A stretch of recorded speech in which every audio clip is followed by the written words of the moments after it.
Enjoy your meeting.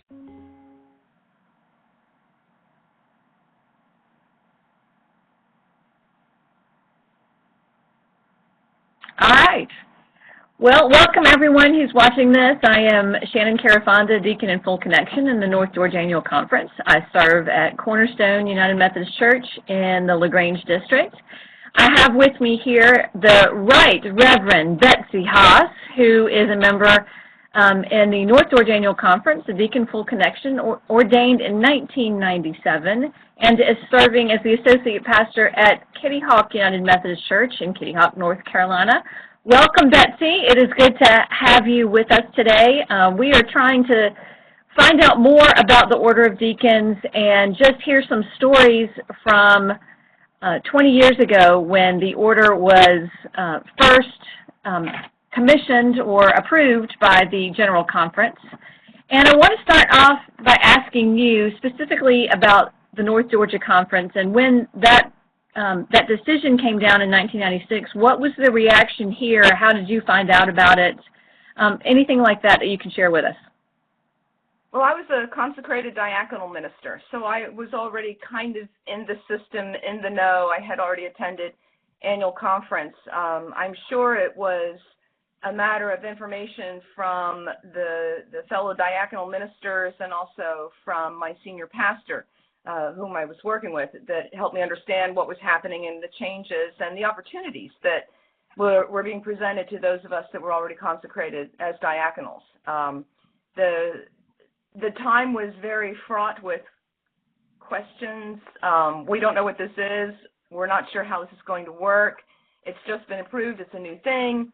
We know that people will think we're still deacons transitioning to elders, but what does this mean to be in full connection, fully ordained as a diaconal minister? What would it mean for me in the place where I was serving, that I'd be moving from the lay side of the aisle to the clergy side of the aisle?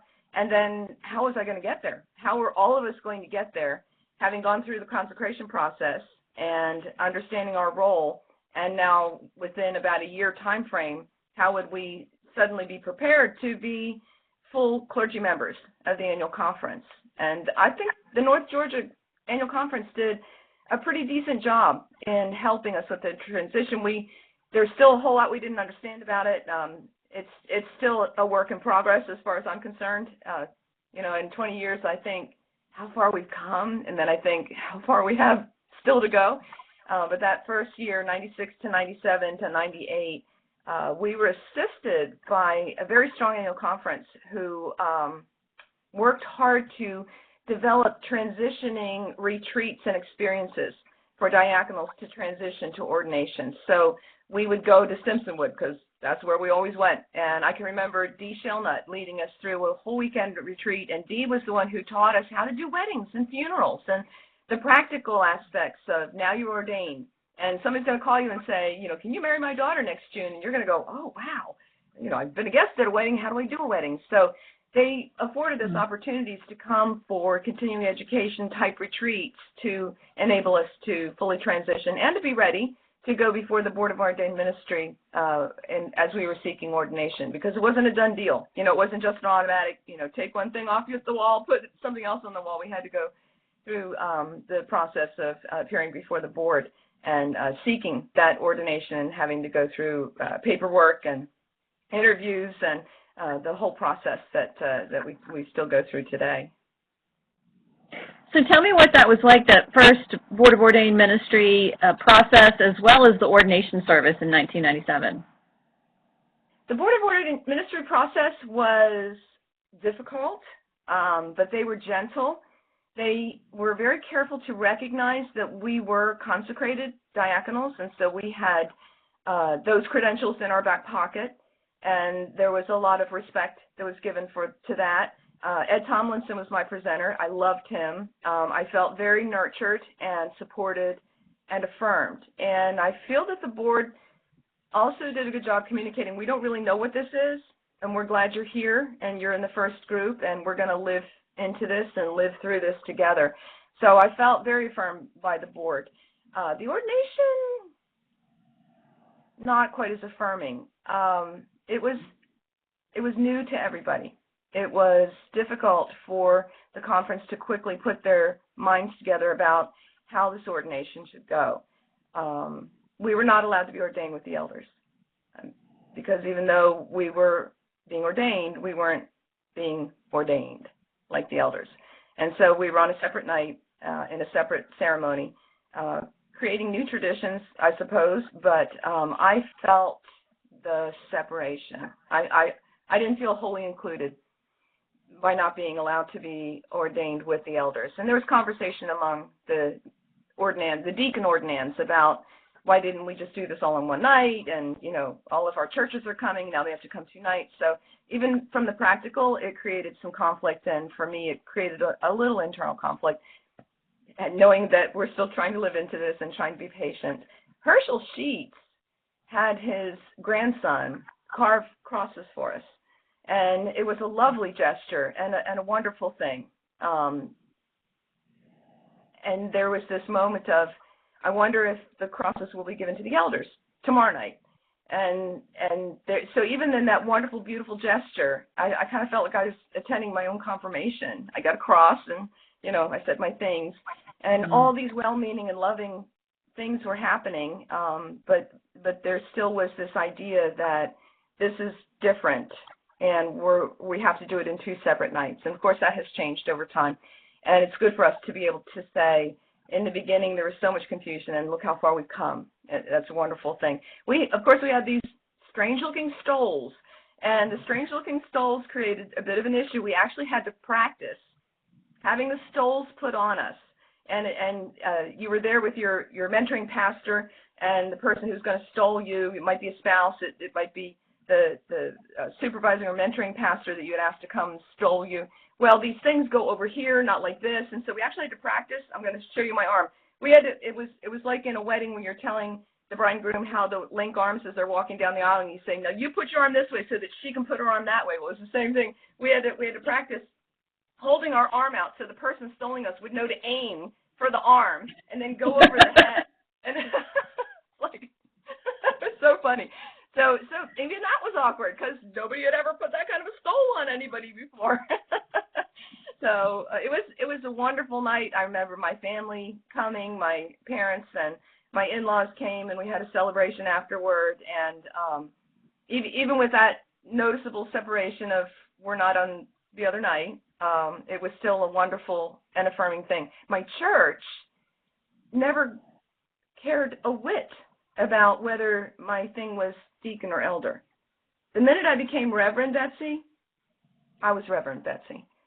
I was approached for clergy counseling. I was asked to be at the bedside when somebody was dying. I was invited to the daughter's wedding, to officiate the daughter's wedding in June. So the church really didn't care. They never cared about it. It was confusing to them if the senior pastor wanted to be gone on the first Sunday of the month. Oh my gosh, what are we going to do about communion? You know, they didn't care. They really didn't notice and didn't understand. And after a while, we just kind of all stopped explaining that Betsy's different. Even in staff parish, when you would go, you know, that was back in the day of the stay-go form. Staff parish would fill out a stay-go form for every pastor on the staff, and we would fill one out. And of course, it wasn't up to them about my stay-go because I'm not itinerant. And every year we would have to explain that to the staff parish, and they're like, yeah, whatever, you know, fill out the form, whatever you need to do.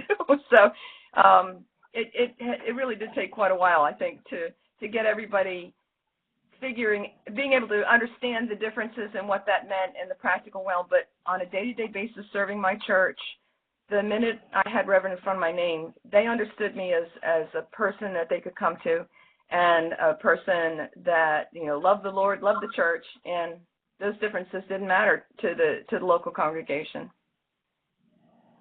Wow. So tell me, were there any challenges early on or surprising benefits that you didn't expect early on in the days as being a deacon? My original entry into the diaconate, into diaconal ministry, was through Christian education. I love to teach, love Bible study. Clay Jacobs found me in a disciple class as a student, and by the end of the year had convinced me to go to disciple Bible study training, which was held in a big hotel in Atlanta. I happened to sit next to a young man who was attending the Candler School of Theology. I grew up in New Jersey, so I didn't even know anything about seminaries, and I didn't know about Emory University and that there was a Methodist seminary, Candler School of Theology. I didn't know any of that. And after talking to him through dinner, I had this strange awareness that I was being called to go to seminary. But the door God used for me was Christian education. Remember, I was at Disciple Bible Study Training because I was going to be a teacher next year. So it was that love of Scripture, the love of the Word, and love of teaching that brought me into diaconal ministry, and I had my certification in Christian education. Once I became ordained and the rest of the staff started to treat me differently or think about me differently, once I was now clergy, preaching opportunities opened up. You know, all of a sudden it was like, you know, I might have been last pick for kickball, but every once in a while there would be an opportunity to preach, like the time you get the phone call at 11 o'clock Saturday night and the senior pastor's throwing up and the other assistant pastor's on a mission trip, and can you think of something to say tomorrow, Betsy? And I go, okay. So that was one of the huge, wonderful surprises that in my situation I have completely enjoyed. I love preaching, and I'm now in a setting where we do 8 sermon preps a month, and I only have one other clergy on staff with me, and so I do a lot of preaching here. And so I didn't start there, but that's where I've ended up, that preaching has become a very major part of my ministry. So that was a surprise that would not have probably been offered to me had I not been ordained. But I have to say that as a preacher, I'm still a teacher. I'm just teaching from the pulpit. I'm very much a teaching preacher. That's my style. Storytelling, you know, hope that people, you know, take something home that they can remember and then use like a tool. You know, that's kind of, it's classic Disciple. That's what we do every week in Disciple. Mm-hmm. And by the way, I'm still teaching Disciple. I'm teaching Disciple Fast Track. Lo, these many years later, I can't ever seem to graduate. Okay, so tell me what opportunities that you think the Order of Deacons has given to the church that maybe even the church doesn't know that it has been a benefit, but where do you see the order benefiting the church? I think in the fact that it has attempted to legitimize what we do and move it forward and move it into a more visible realm, even with the confusion that surrounds it. I think that has enabled the church to have very highly qualified and highly trained and highly educated deacons sitting on staffs, working with you know, music ministers and elders and lay folks, and it gives the church an opportunity to increase the clergy presence, which, you know, in large churches, it's I don't know a single senior pastor of a large church having a deacon on staff that isn't, you know, extremely grateful for the fact that this is a very highly educated and well-trained person who is able to lead from the second chair, is kind of how we say it, and that means that the, you know, ministry can be spread, and so churches are enabled to grow and to, you know, further our cause of making disciples for Jesus Christ, because we have people who specialize in areas that, you know, elders either aren't attracted to specializing in or don't have time to specializing in, really should be thinking of other things as far as casting vision for the church and moving the church forward. So if you have a great deacon on your staff, you know, they're working in youth ministry, they're working in Christian education, they have their degree in sacred music so they can do worship planning, well, that frees up the elder to move that church forward and spreads the workload better and gives the church an opportunity to have more educated, trained clergy. What do you see in store for deacons in the future? I hope that there is more equity between the two orders. I am so appreciative of North Georgia, and not all conferences are alike. And I'm so appreciative of North Georgia in its understanding of the Order of Deacon. As soon as I was ordained, the conversation came up in my church about now we have to pay Betsy's benefits and pension and insurance and things, and that's a tremendous boost, you know, to professional clergy such as myself, who was never called to the elder track. I think that the deacon order allows for a lot more flexibility than the elder order because of the fact that we are non-itinerant, and yet I really hope and pray that at some point we will be allowed to serve the sacraments. I think that's a game changer, and I think that's something that has been unnecessarily denied, and I also think it's been something that's held back the church and the order. You know, we have to go 18 ways around the block to have sacraments served when I'm right here. You know, I'm in the jail. I'm at the deathbed. And I think if we move in that direction, we only enhance the whole realm of professional ministry and further enable our churches to receive Christ. All right. Well, thank you so much. Is there anything else that you want to add, or any words from North Carolina that would give us an insight to deacons in North Carolina? I have connected with my deacon order here. They're a lovely group of folks. I'm in that weird place. I guess I have this sense of loyalty that I plan to go home from the dance with the one that brung me. You know that old-fashioned saying? See, I got brung to this dance by a lovely boy called the North Georgia Annual Conference. And so I have not joined the North Carolina Annual Conference because my loyalty, my heartstrings, when I retire, you know, I want to retire from the North Georgia Conference. So I'm here on loan. I've been here for 6 years on loan. And I appreciate that both boards of ordained ministry, both bishops have been involved in, you know, this. They have made this happen for me. When I left my position in North Georgia, however, I was one of 3 associate pastors, and the other 2 were elders. And as the decision was made for our positions to be eliminated at the church, it was very easy for them to know what they were going to do in June. There was nothing for me. And I hope that one of the ways that we move and grow is that we think hard about how to help deacons who are transitioning between conferences or transitioning between jobs. There was nothing, and it was my choice to move to North Carolina. It's a place we've always loved and intended to retire here, and of course we're far too young to retire, so we're here now and we're still working. But I would hope that orders of deacon consider that when an elder leaves a position, there's a guaranteed appointment. I didn't sign up for a guaranteed appointment. I signed up for what God called me to sign up. But it might be good in the future if conferences have some kind of mechanism or tool or some way of assisting a deacon who is in that place where I found myself, as far as even just counseling, career counseling. Let's help you find another position. Let's get the word out that you're now available, and see if we can find another church staff that is looking for someone like you, because the non-itinerancy was my choice, and it's been a blessing to me. And truly what I know I'm called to do. But in that moment, I kind of looked across the table at my 2 elder associate pastor friends who had their options laid out in front of them and said, oh, I guess I better go try to find a job now. So we might be able to look into that as we move into our future. But it is a wonderful thing, and it's continually evolving. And when I look back, I was shocked when I got your email. Oh, what? I'm a pioneer, 20 years? Of course, you have to remember I was only 6 when I got ordained, people, right? Right? Yes, absolutely.